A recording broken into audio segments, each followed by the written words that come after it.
আসসালামু আলাইকুম রহমতুল্লাহ। হেলথ টিপসে স্বাগতম। আজকে আমি জার্মানি পাতা নিয়ে কিছু আলোচনা করব।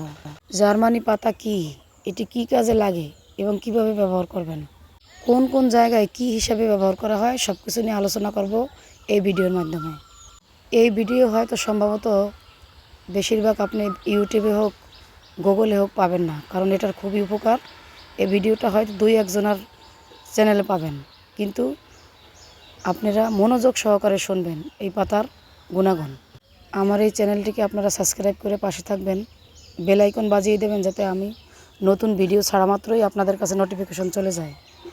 ভিডিওটি স্কিপ করবেন না, তাহলে হয়তো মাঝখান থেকে কিছু কিছু টিপস রেখে যাবেন। এই জার্মানি লতাটি বিভিন্ন জায়গায় বিভিন্ন একটা নাম আলাদা আলাদা, যেমন জার্মানি লতা, আসামি লতা, ফিরিং লতা। আমাদের দেশে বলে ভিডা ছাড়ার পাতা। গ্রামে গ্রামে প্রত্যেক এলাকার মহল্লায় ঝোপে ঝাড়ে এই গাছগুলি বেশি দেখা যাবে। এটি লতা জাতীয়, এর পাতা অনেকটা পান পাতার মতো দেখা যায়।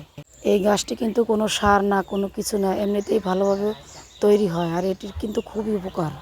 এই গাছে প্রচুর পরিমাণে অ্যান্টিঅক্সিডেন্ট, তার সঙ্গে সঙ্গে অ্যান্টি হেলমিনথিক মানে কৃমিনাশক গুণাগুণও রয়েছে। এবার বলি কোন কোন জায়গায় কি পরিমাণে ব্যবহার করা উচিত। শরীরের কোনো জায়গায় কেটে গেলে এই পাতা ভালো করে ধুয়ে একটু সিঁচিয়ে রস বের করে সেখানে লাগিয়ে দিবেন, সাথে সাথে রক্ত বন্ধ হয়ে যাবে এবং 2-1 দিনের ভিতরেই ক্ষত স্থানের রক্ত কিংবা ঘাটি তাড়াতাড়ি শুকিয়ে যায়। ঘাড় কাজেও কিন্তু খুব উপকারী। আবার দেখা যায় শীতকালে হাতের তালুতে পায়ের তালুতে চামড়া উঠে যায় এবং খসখসে হয়ে যায়, তখন এই পাতার রসটা বেটে দিলে ভালো হয়ে যায়। এবং যদি পারেন একটু নারকেলের তেল এই পাতার রসের সাথে মিশিয়ে ভালোভাবে ম্যাসাজ করে দিবেন। আর যে কোনো পোকার ক্ষেত্রে যদি কোনো পোকায় আপনাকে কামড় দিয়ে থাকে, তাহলেও কিন্তু এই পাতার রস বেটে ব্যবহার করা হয়, সাথে সাথে সেরে যায়। বাংলাদেশে এই পাতার রস গ্যাস্ট্রিক আলসারের ক্ষেত্রেও ব্যবহার করা হয়। তারপরে আবার লোকাল অ্যান্টিসেপটিক হিসাবেও ব্যবহার করা হয়। গ্যাস্ট্রিকের ক্ষেত্রে সামান্য পরিমাণ রস মধু মিশিয়ে খালি পেটে খেতে হবে। সকালে যখনই খালি পেট থাকবে তখনই খেয়ে নিতে পারবেন, তাহলেই গ্যাস্ট্রিক ভালো হয়ে যাবে।